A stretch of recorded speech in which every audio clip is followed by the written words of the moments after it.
No one remembered who named the planet Rask 9. They just called it what every cadet whispered after landing the world that eats noise. Sound vanished here. Drones lost signal, even heartbeats felt too loud. The jungle didn't grow, it waited, patient as a predator's breath. Into that silence, the Galactic Survival Corps dropped 20 cadets and one rule: catch something that can kill you using nothing that can save you. By the time the sun fell, the aliens had built camps of glowing fences and humming snares, the air buzzing with plasma and confidence. And the human? He sat alone beside a fire, carving a stick, a coil of rope at his feet, the only thing moving in a forest that punished motion.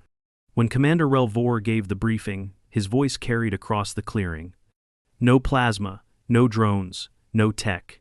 You will observe, evade, and contain a live predator using only primitive tools. The alien cadets exchanged smirks, their primitive tools still pulsed with faint energy, collapsible barriers, sonic fences, kinetic lures masked as tradition. Only one cadet brought nothing but what he found in the dirt.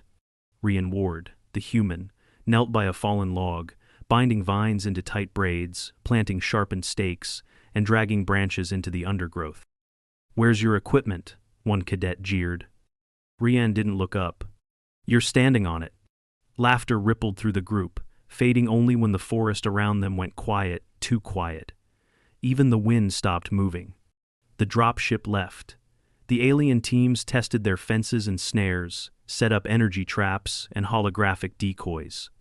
Rian pulled his rope out of his pack, held the carved stick in his hand, and cut a vine from a nearby tree. He didn't speak much. The others joked that he must be meditating, or maybe already dead inside. He smiled faintly each time. It unnerved them. He spent the afternoon collecting rope lengths from vines, cutting stakes, sharpening wood with a small blade. He tied loops at the end of the rope, braided the vine into a slip knot, wedged stakes in muddy ground. He wasn't silent because he had nothing else to do. He was listening. The forest breathed in patterns. Leaves rustled only when the larger animals shifted. He learned the sound of heavy sap dripping on plant mat. He learned how roots cracked under weight, how the vines snapped when something heavy moved across them. He made his camp minimal. No light glows beyond the fire, no humming of machines, just shadows and dark shapes. The others looked at him like they expected him to vanish at any moment. Later, in the dim green dusk, he discovered something. A fresh track paw prints deep in mud, long claws, a six-toed imprint, unlike any drone skimmer tire. He bent to examine them. The pattern, the spacing, they moved fast, larger than a man but slim. He sketched it in the mud with his stick. He left a small marker twig by the prints. Then he faded into deeper brush. Around midnight, the night sound changed. The crickets and insects quieted. A low hum, not mechanical, rose from deeper in the jungle. He felt it before he heard it. The earth vibrated faintly. He rose, held his stick in both hands, examined his rope coils, and slowly crawled toward the direction of the prints. Every alien camp was still glowing blue fences, soft pulses of light, sensors in trees. Rian's camp gave off only firelight. He kept to shadows. An hour passed. He felt sap on his face where he brushed past a dripping vine. His muscles ached from crawling through mud and brush, his hands raw from sharpening and tying. But he felt alert, alive. The forest seemed to accept him as part of its silence. Then, the tracker on his wrist jumped barely. He ignored it. He had no tracker to rely on. He relied on his senses. A snapping twig, a heavy footfall. He froze. The air smelled of wet stone and chlorine.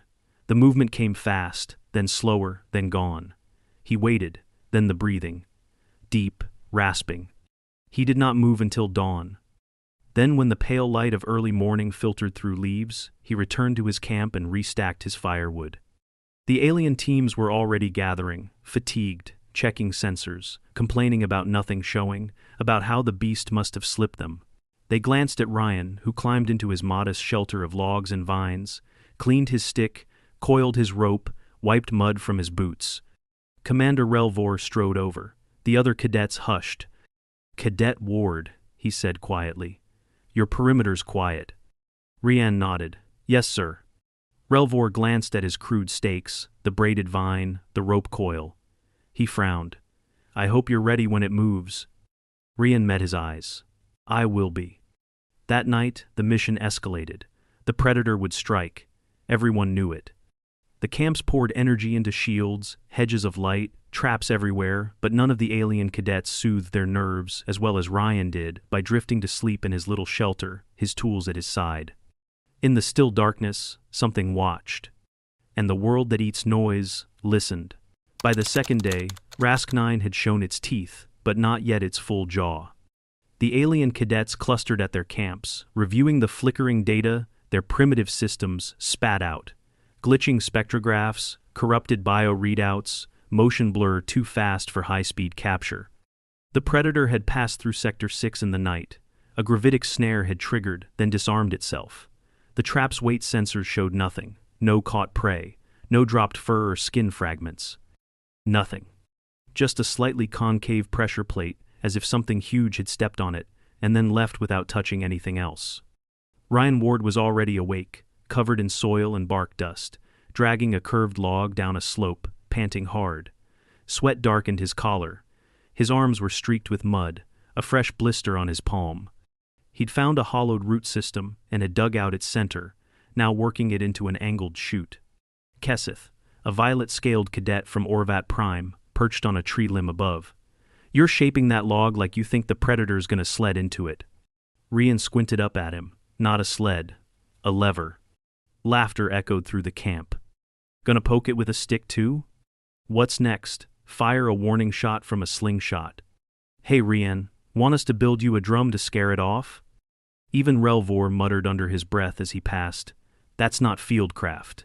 That's cave art. But Ryan ignored them. The angles mattered. The rope tension had to release after the weight passed a certain point. He used the stick to wedge the base of the log, added vine bindings like a giant bowstring. He hadn't slept properly. His back ached. When he lifted the last rock to weight the counterbalance, he felt something pull painfully in his right shoulder. He winced, took a breath, rotated the joint. It would bruise deep, maybe strain the muscle, but nothing torn. Not yet. The jungle heat pressed down. Insects swarmed. Rian bled in 3 places where bark had sliced his knuckles. He didn't bandage them. Not yet. The scent might help. Keseth descended and wandered over, more curious than mocking now. Why do all that work for a trap that might not trigger? Rian stood up straight, groaning faintly. Because if it does trigger, I need it to end the fight the first time. We don't get second rounds with something that tears through plasma. Keseth glanced sideways. The snares didn't work. Neither did your vine line. Why keep weaving? Ryan picked up the broken vine coil, nodded toward the shredded end. That's not failure, that's feedback. He returned to camp and boiled sap in a carved-out stone depression. It thickened into glue. He used it to reinforce the fibers of his next rope. Stronger, less brittle, slower to dry. The other cadets ate rations in sterilized silence. Rian chewed dried root he'd boiled the day before. It wasn't tasty, but it kept his hands free. He needed them. That night, the Predator struck again. It didn't charge this time. It moved. A blur between trees. A whisper of leaves. One of the sensor fences blinked, then failed. No sound, no impact, just a smear of light and then static. A scream followed short, sharp, and cut off. The cadets froze. Every head turned. The jungle stared back. A blue-furred cadet named Stren was missing. The trap he'd built was still armed. The gravitic lures still pulsed. But the Predator hadn't triggered anything. It had learned, adapted, again. Commander Relvor shouted, "Fall back, regroup at Central Camp."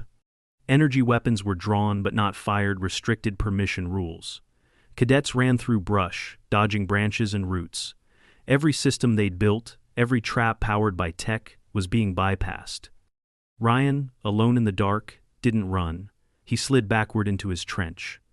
Just a shallow dip in the ground, lined with sticks, mud, and a rope strung across a carved notch between 2 trees. He waited. The noise came this time, not from the Predator, from the others. Shouts, rustling. The telltale crackle of a power cell overloading. A detonation too far to be useful. Screams again. But then, nothing. Rian closed his eyes, inhaled deeply. The air had changed. The predator was close. A shift in humidity, the smell of bark sap disturbed, the faintest vibration under his left elbow. He opened his eyes, waited 1 heartbeat, 2, 3. A branch creaked behind him. He snapped his left hand down, yanking a looped vine taut. Something triggered. The branch overhead bent violently. A log dropped not on the creature, but beside it, forcing it sideways into the open. Then came the second rope. The creature's foot caught the line. It snarled, but the weight activated a pulley hidden in the undergrowth. A snapped vine countered the pressure, and the beast's own momentum lifted its front legs clear off the ground. Its roar was choked by a flailing lash of tension that caught it around the midsection. The trap didn't hold. It wasn't meant to. Rian rolled sideways just as the predator lunged. It missed him by inches. 1 claw raked his upper thigh. He gasped, dropped his stick, scrambled behind the second log. The creature charged. He barely made it over the second trap line before it did. That one worked. A spring-snapped lever fired upward, slamming a rock plate into the creature's ribcage. It flipped sideways, disoriented. Rian limped back to the rope tree, fingers blood-slicked, and yanked hard. A cascade of tension released. Vines slithered through loops, logs dropped. The beast's rear legs slipped into a snare. Weight cinched upward. The forest went still. The predator hung upside down, hissing, twisting, suspended 10 feet off the ground. Its claws slashed the air, missing. Its strength only pulled the ropes tighter. Every twist it made locked the bindings further. It stopped moving after 20 seconds. Breathing, watching. Rian collapsed to his knees, panting. Blood ran from his thigh. The cut was deep. He pressed cloth into it, grimaced hard. Not arterial, but deep enough to sting. He'd need to flush it. Maybe suture if it split. He felt lightheaded.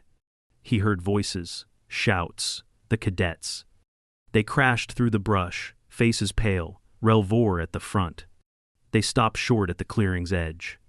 The predator hung from the trees, bound, alive. Rian sat at its base, sweat-drenched and bleeding, tightening a knot with shaking hands. Relvor stared. "You caught it?" he whispered. Rian nodded once. Another cadet, Dor, stammered. "Alive?" Rian coughed, wiped his mouth. "You said contain, not kill."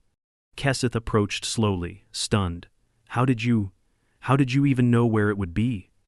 Rian didn't look up, just said, "You don't know, you listen. Every hunter hesitates before it lunges. That's where you dig the pit." He leaned back against the tree. The adrenaline was fading. His leg burned. The bleeding was slowing, but it throbbed with a deep ache now. He'd need help walking. The cloth was soaked. Relvor stepped closer, looked up at the trap, looked down at the mud, the stakes, the braidwork. This is fieldcraft," he said quietly. "You built this from nothing?" Rian exhaled hard. "Not nothing," he murmured, "just what the planet gave me." And then, almost inaudible. And what it tried to take, Rian didn't make it back to camp on his own feet. By the time the others absorbed what they were seeing, an apex predator, restrained by loops of vine and deadwood, his leg had gone from sharp ache to a dull, pulsing throb that radiated up his side. Blood loss wasn't critical yet, but it wasn't far off. He'd wrapped the wound with one of his clean undershirts and tied it tight below the cut to reduce blood flow. Still, when Relvor barked orders and Dor and Keseth moved to help, he waved a hand weakly. "Not the trap," he said through gritted teeth. "Touch that wrong and it'll snap your arms off." They listened. Every knot, every counterweight, every levered log was still under tension. Rian had built it like a muscle, one misplaced tug, and the whole thing would contract violently. Relvor examined the bindings, his fingers hovering. "The rope, it's not rope. Woven vine and bark fiber." "Sap cured," Rian murmured, swaying as he tried to stand. "Stretches just enough to hold without snapping." The commander whistled low. He'd once led containment teams against sand serpents on the dunes of Orvas. He'd seen techless traps. But nothing like this. Nothing so deceptively simple. The cadets carried Rian between them, careful not to jostle his leg. He hissed once when the slope pitched, but otherwise stayed quiet. His face had gone pale, lips dry, breath shallow. Back at camp, their field medic, a long-necked cadet from Delta Cara named Vriss, immediately cleared a space under the medical tarp. No one joked now. Not even Kesseth, who'd once called Rian's rope cosplay twine. The wound was 6 inches long, an open gash along the outer thigh, deep enough to see the fascia. Muscle damage was likely, maybe even partial tearing. No foreign object, no venom trace, though it bled heavily. "I need a scanner," Vriss said, shaking her head, "but that's restricted under mission rules." Relvor overrode it. Cadet Ward contained the objective. The rule no longer applies. Scan him. Vriss activated the handheld. Readouts flickered. Muscle layer's been sliced. No arterial damage, but his quadriceps is torn about a third through. He's got a mild concussion too, blood pressure's dropping. He's in early hypovolemic response. "Will he lose the leg?" Relvor asked. "No," Rian muttered from the cot. "But I won't be sprinting next week." Briz flushed the wound with antiseptic, injected a local anesthetic, and started to close the deeper layers with auto sutures. Rian barely moved, but sweat poured down his face. Every time she passed the needle through, his hand clenched the cot hard. "It'll need 2 weeks minimum for mobility, 4 for full load bearing," she said. "Longer if infection sets in." "No infection," Ryan said quietly. "I cleaned it before the trap triggered." Vriss blinked. "You cleaned the wound while the predator was still breathing on your neck?" He didn't answer. The predator still hung where it had been snared. It had stopped thrashing, watching instead. When cadets approached with caution to scan and record it, it didn't roar or lash out. It just stared into the jungle, muscles tight but not struggling. "They're smart," Rian said later from his cot, sipping water slowly. "They don't waste energy once they know it won't work." Relvor stood nearby, arms crossed. That trap, every knot tightened with movement. That wasn't just brute force, that was design. Ryan shifted, wincing. "Yeah, like a spider web. You catch things when they try to leave." The debrief began hours later. Rian had been moved under a shaded canopy, leg elevated, an IV drip in his arm. He'd refused strong painkillers, makes you sloppy, he'd said, but accepted fluid resuscitation and local anesthetics. The other cadets formed a circle around the projection table. Overhead, a live scan of the trapped predator rotated slowly. The creature's anatomy was terrifying. Long spine, overlapping plates of chitin, forelimbs with double joint flexibility, teeth like obsidian shards. "Class 4 predator," Relvor said. "Outpaced every containment system except this one." He tapped a holo node. Footage played, the snare triggering, the log slamming into the creature's flank, the leg rope snapping upward, the full suspension. Then came the kicker. "Heart rate," Relvor said. Numbers appeared. The predator's vitals were steady, slower than expected, calmer. "It's sedated," said Vriss, confused. "Not chemically," Relvor replied. The bindings hit 3 pressure clusters: lateral spine, rear tendon cluster, lower thoracic plate. Rian cleared his throat. "Pressure points. You restrict the blood flow and muscle contraction. Learned it from snakes." Kesseth looked over. "You learned it? How?" "Worked wildlife rescue in Sumatra," Ryan said, shifting on the cot. "Mostly pythons and cats. If you wrap too loose, they escape. Too tight, they die. But just right, and their bodies slow down to save energy." Relvor stared at him. "You built this without diagrams." "I used what I had." Ryan gestured to his arm. "If I'd had better tools, I'd have used them. But that's not what the mission asked." Silence followed. One by one, cadets realized their own traps buzzing, flickering, powered by tech they hadn't even understood, had all failed. But rope, vine, wood, tension had not. Rian lay back. His leg was stiff now. His body ached. But his mind was quiet. For the first time since arrival, he felt the planet wasn't trying to kill him anymore, just watching. As night fell again, the jungle made its soft sounds, the creak of bark, the sigh of warm air through canopy leaves. The predator still hung, suspended, gently swaying. It was no longer resisting. The cadets dispersed to their shelters, more somber than before. No laughter, no jokes. Relvor remained by Rian's side. He didn't speak for a long time. Then, softly, everything in that trap, the tension, the placement, it wasn't random. That was architecture. You used terrain slope, gravity, moisture content in the rope. Yeah, Ryan said sleepily, it's all connected. Relvor leaned forward. You didn't conquer this place. Rian turned his head slightly. Didn't try to. You let it teach you. He didn't respond. He was already asleep. Breath slow, face calm, one hand resting over the bandaged thigh that would take a month to heal. 3 days passed before Ryan could stand without bracing himself. The med tent remained cool thanks to a powered shade net, the only concession to technology the instructors allowed post-containment. His thigh was stiff, swollen around the sutures, and purpled with bruising that stretched from hip to knee. Vries inspected the injury twice a day, checking for heat or signs of infection. You've got a stable hematoma, she said on the morning of day 4, wrapping the limb in a fresh compression sleeve. No nerve damage. Lucky. Not luck, Ryan replied, gripping the support bar to shift his weight. Position of the cut. Missed the lateral femoral artery by 2 inches. Claw entry came from the side. Which you anticipated, Vris muttered. That trap you built didn't just catch it, it made it angry enough to aim right where you'd be hardest to kill. Better limping than dead. Across the camp, the predator still hung sedated now via periodic nerve stim pulses that mimicked the pressure of the original snare. It had grown quieter, less reactive, though no less alert. Its eyes tracked movement. Its nostrils flared when cadets approached too close. But it didn't thrash. It didn't test the bindings anymore. They learn fast, Kesseth said one afternoon, standing beside Ryan, who now used a carved crutch to hobble short distances. But not as fast as you. I'm not faster, Ryan said, just slower in the right ways.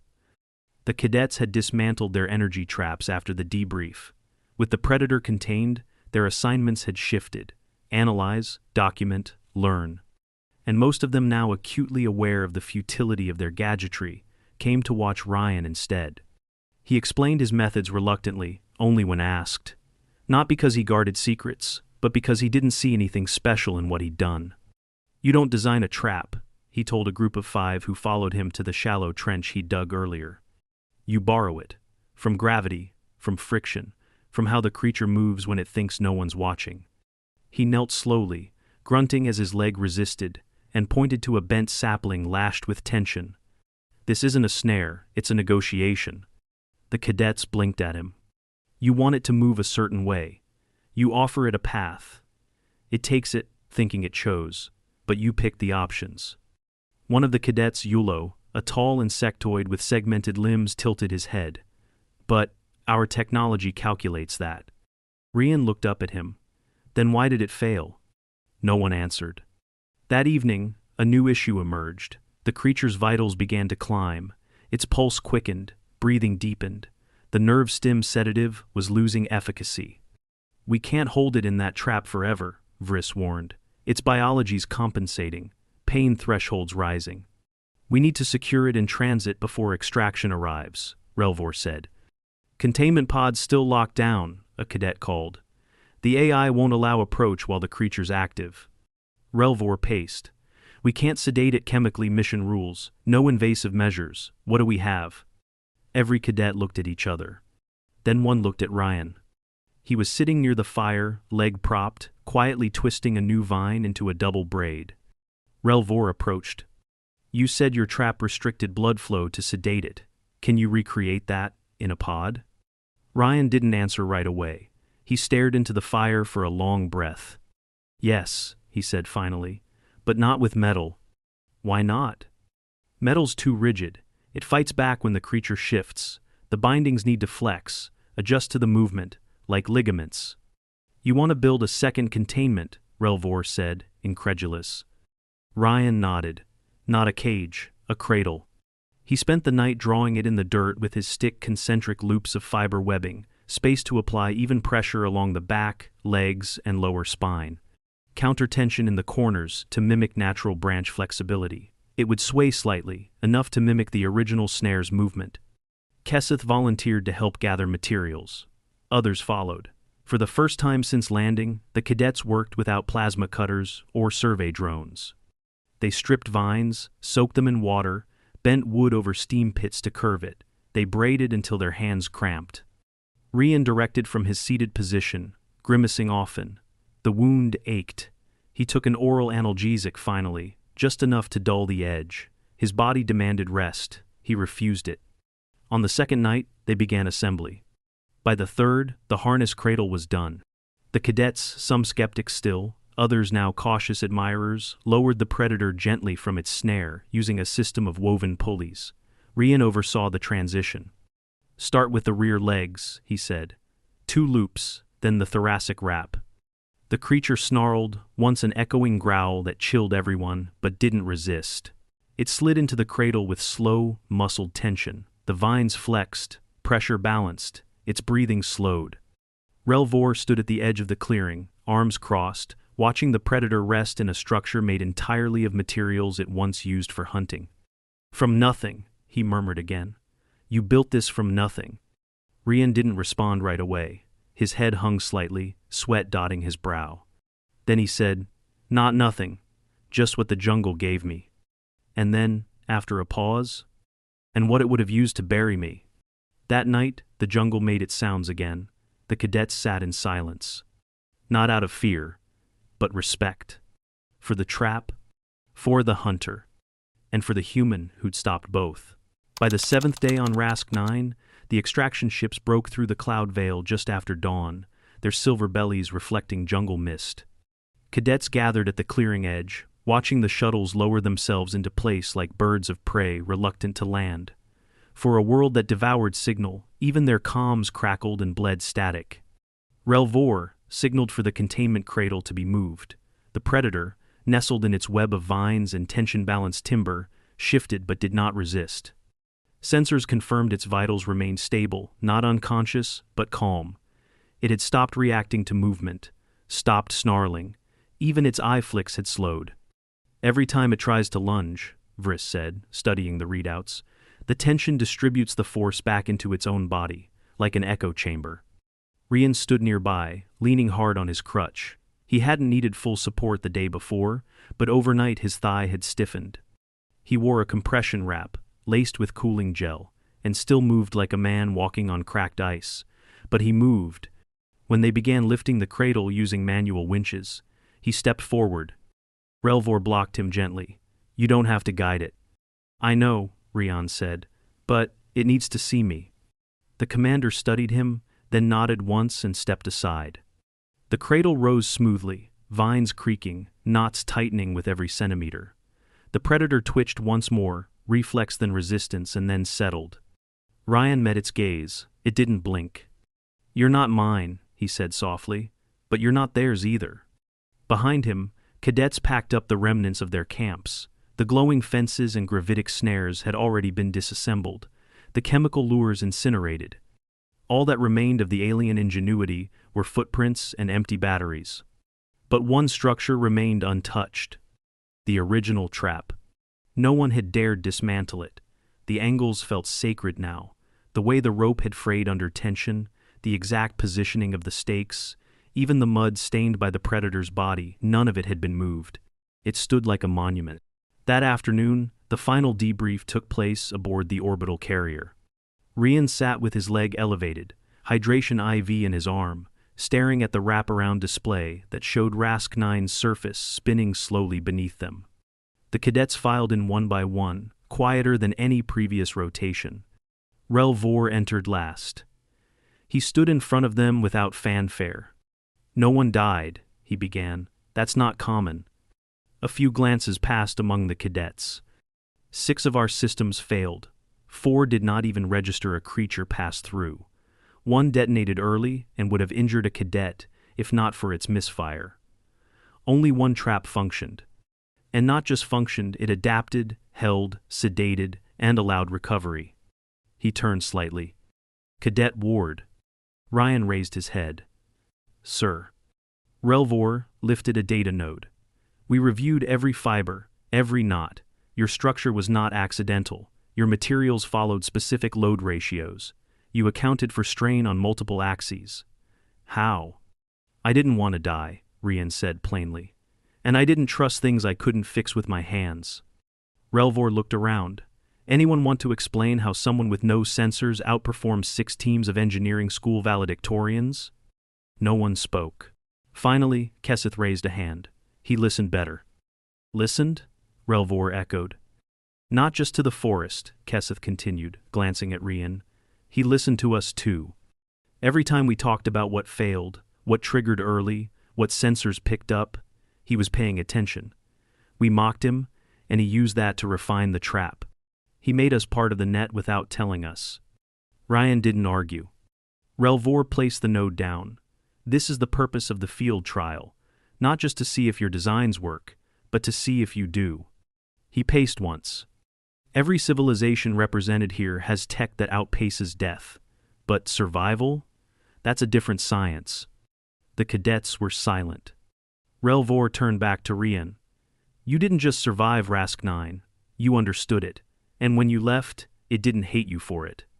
After the debrief, the cadets were allowed a few hours of free time in orbital orbit. Some retreated to bunks, some watched the Predator being transferred to deep containment. A few returned to old footage of their traps, trying to understand what they'd missed. Rian didn't rest. He stood in the observation dome, cane braced under his arm, watching the jungle swirl in green waves beneath the ship. His leg throbbed a deep, pulsing ache that reminded him with every breath he wasn't whole yet. Wouldn't be for weeks, maybe longer. But he had time. Relvor approached again, standing beside him. You could have died. I still might, Rian said. Torn quad can clot wrong, infection could set in. I've had worse, but not on a jungle moon. Why not use more of the tools? You could have borrowed systems. No one would have blamed you. I didn't come to show I could survive with nothing, Rian said.